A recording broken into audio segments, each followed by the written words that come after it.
नमस्कार प्रिय विद्यार्थियों। आज हम ऑनलाइन क्लासेस के अंतर्गत जलवायु विज्ञान MA final paper 7th D paper की चर्चा करेंगे, जिसके अंतर्गत वायु राशि इसका पार्ट 1 हम यहाँ पे विस्तृत चर्चा कर रहे हैं। एयर मास के संबंध में है।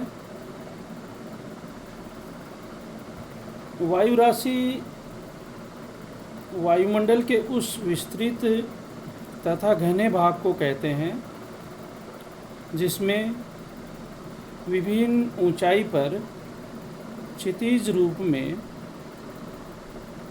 तापमान तथा आर्द्रता संबंधी समानताएं होती हैं। यानी वायुमंडल का वह विस्तृत भाग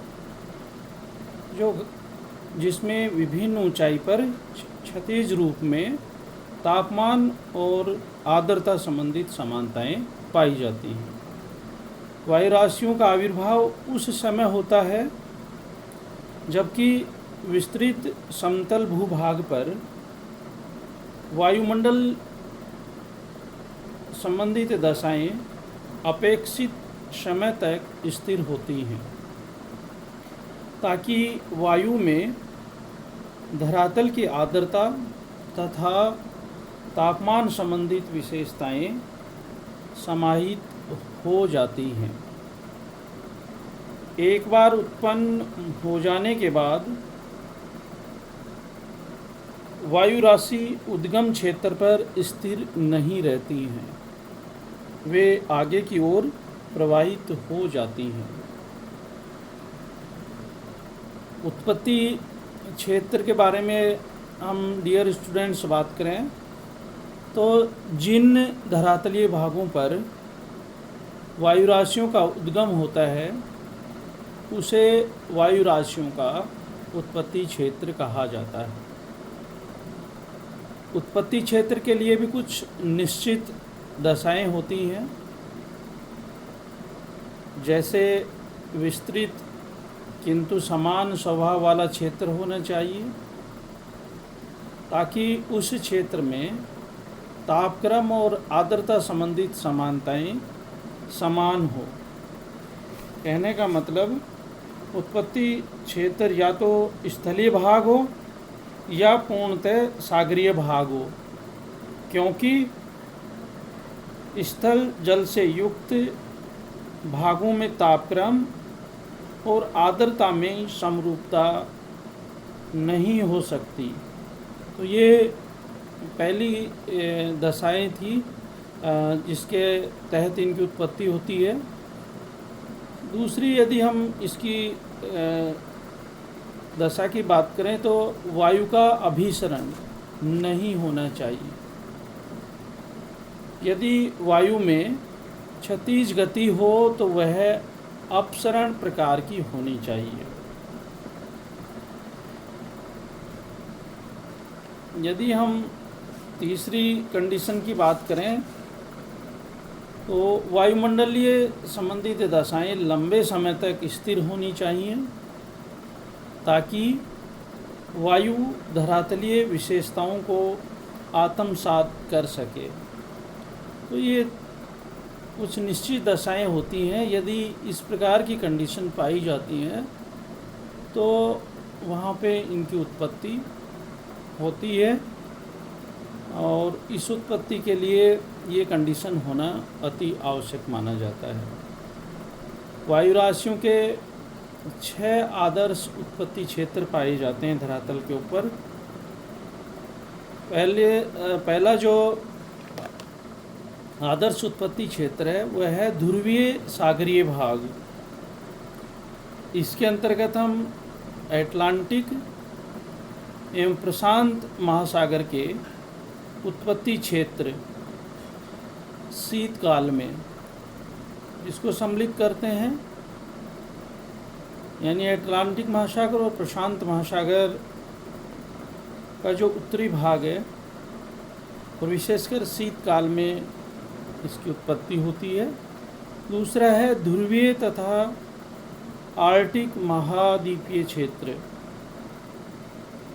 इसके अंतर्गत यूरेशिया तथा उत्तरी अमेरिका के हिमाच्छादित भाग और आर्कटिक प्रदेश शीतकाल में, यानी यूरेशिया और तथा उत्तरी अमेरिका का जो हिमाच्छादित भाग है, ऊपर का जो भाग है, और विशेषकर शीतकाल में। दूसरा इनका उत्पत्ति क्षेत्र है। तीसरे यदि हम उत्पत्ति क्षेत्र की बात करें तो उष्णकटिबंधीय सागरीय क्षेत्र इसके अंतर्गत आता है। इस उष्णकटिबंधीय सागरीय क्षेत्र में प्रति चक्रवातीय क्षेत्र शीत तथा ग्रीष्म काल में इनकी उत्पत्ति होती है। चौथे यदि हम उत्पत्ति क्षेत्र की बात करें तो उष्णकटिबंधीय महाद्वीपीय क्षेत्र हैं जहाँ पे वायु राशियों की उत्पत्ति होती है।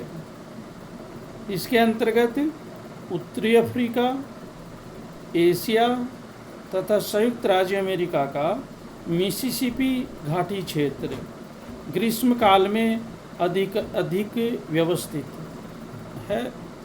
तो ये इसका चौथा उत्पत्ति क्षेत्र है वायु राशियों का। पांचवें यदि हम उत्पत्ति क्षेत्र की बात करें तो मुख्य रूप से भूमध्य रेखीय क्षेत्र है जो इसका उत्पत्ति क्षेत्र माना जाता है। और व्यापारिक हवाओं के बीच स्थित भूमध्य रेखीय पेटी वर्ष भर यहाँ पे वायु राशियों की उत्पत्ति होती है। तथा अंतिम जो इनका उत्पत्ति क्षेत्र वायु राशियों का वह है मानसूनी क्षेत्र, जिसके अंतर्गत मुख्य रूप से दक्षिणी पूर्वी एशिया को सम्मिलित किया जाता है। तो ये वायु राशियों के धरातल के ऊपर, महासागरीय भागों के ऊपर मुख्य रूप से 6 आदर्श उत्पत्ति क्षेत्र बतलाए गए हैं, जहाँ पे इनकी उत्पत्ति होती है, जहाँ पे समान स्वभाव वाले क्षेत्र पाए जाते हैं, विस्तृत क्षेत्र हैं, तापक्रम और आर्द्रता संबंधित समान दशाएं इन क्षेत्रों में पाई जाती हैं। मुख्य रूप से वायु का अभिसरण नहीं होता है इन क्षेत्रों में, और यदि वायु का अभिसरण होता भी है डियर स्टूडेंट्स तो वह क्षैतिज गति के रूप में होता है, और वायुमंडलीय दशाएं लंबे समय तक स्थिर इन भागों में रहती हैं, जिसके कारण से वायु